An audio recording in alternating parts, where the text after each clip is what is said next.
its operation in and around Gaza City as the military carries out strikes on Gaza's largest urban centre, where hundreds of thousands of Palestinians are seeking shelter.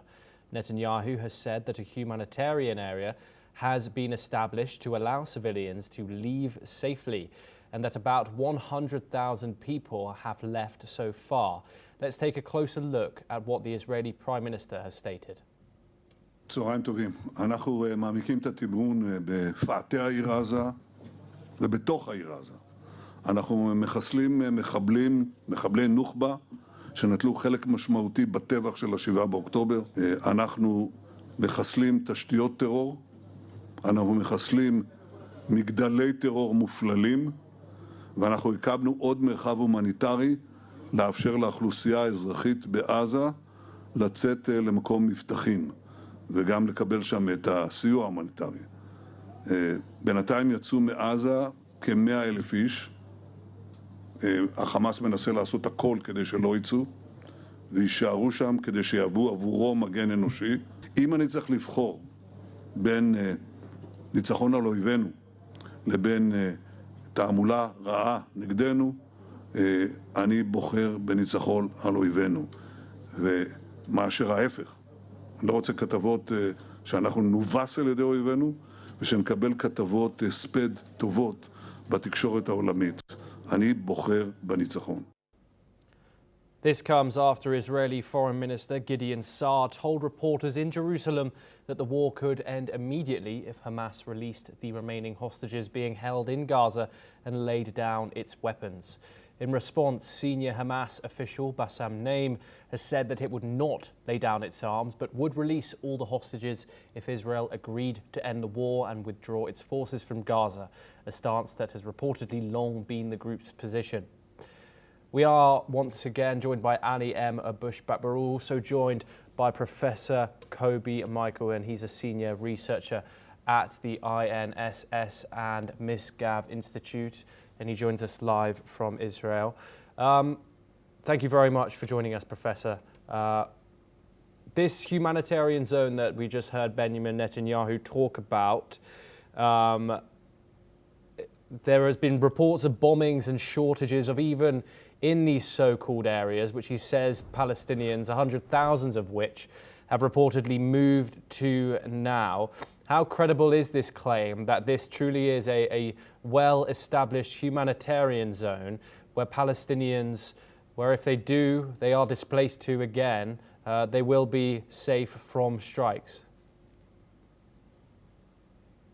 I think that it is a very credible and safe place that the IDF prepared, and this will not be the only one.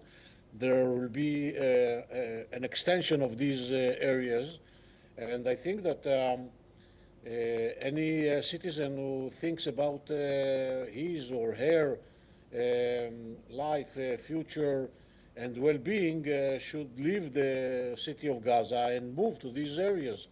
The IDF is very serious with regard to its intentions when it comes to the occupation of the city of Gaza. And I think that it will be the most reasonable thing to do, to leave this active war zone. Yes, and just following up on that, Professor Michael, we just heard that Hamas has said that it will release all the hostages but does refuse to lay down its arms. If Israel does continue its offensive in Gaza City, as it is currently doing, and does not accept a deal, isn't it putting lives of hostages in danger over favouring diplomacy that will see all hostages released as it has stated that it wants?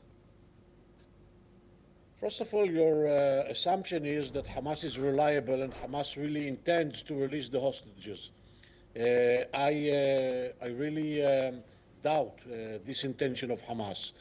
Secondly, the situation of the hostages currently is not a good situation, which means that even if Israel will stop the military efforts with regard to Gaza, it doesn't mean that tomorrow Hamas intends to release the hostages. It means that Hamas will begin a sort of an attrition war vis-à-vis Israel, in order to increase the pressures on Israel domestically and internationally, in order to cease the war and to reach to a situation where Israel will be forced by the international community and by its own constituency to cease the war, and Hamas will remain on its feet as an effective sovereign power in the Gaza Strip with some critical assets as hostages that will not be released.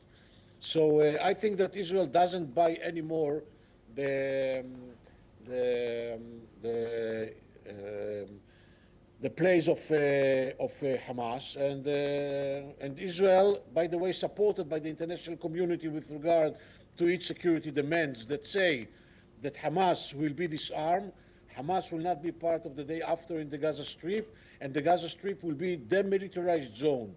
All of these demands are accepted by the entire international community, including the Arab countries.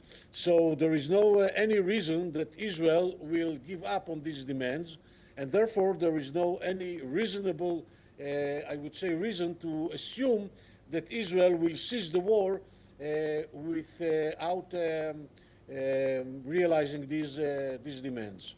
Ali, I want to bring you back in now. If you could respond to Professor Michael there, and by holding on to these hostages, isn't Hamas prolonging the war and the suffering of the Palestinians in Gaza?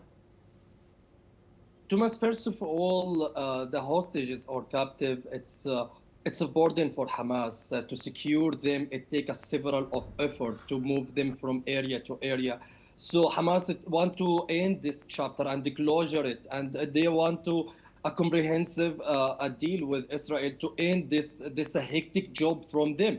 Several of Palestinian they are casualties because of such kind of a reason or to secure the Israelis captive. First, second, Hamas take care of them. I don't know. I'm defending Hamas because they know the consequences. If they will not treat them very well, the consequences, it will be erased Hamas from the existence. So Hamas are very concerned. If you remember in the very beginning of the war, Abu Ubaidah, the spokesman of Hamas, he said if Israel, it will not stop targeting the civilians' infrastructure, we will kill the civilians one by one. But after that, they didn't do anything because they know the consequences of treating the Israelis captive, and it's one of a good card for Hamas.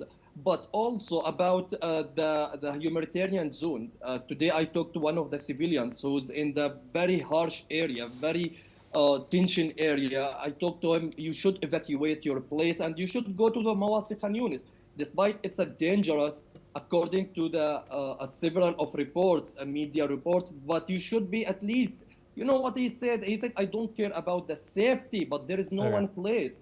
People are going to that area from North Gaza to find out a space for them. Then they come back to North Gaza. When I asked him why, he said there is no place for them. You can imagine you are concentrated at 2 million civilians in one area. How it will be? How the imagination? How can you imagine this? It's not possible. As well as the things like when they said about the Gaza humanitarian function, that it will help the civilians, and we have seen several of reports how it's involved in the violence and killing the civilians and killing the people and the food seeker and the humanitarian aid seeker. So the things is exacerbated the situation, and we are talking about the annexation in West Bank and also. Yes. I'm sorry to interrupt. We have run out of time. I'm so sorry. Ali Mohammed Bushback and Professor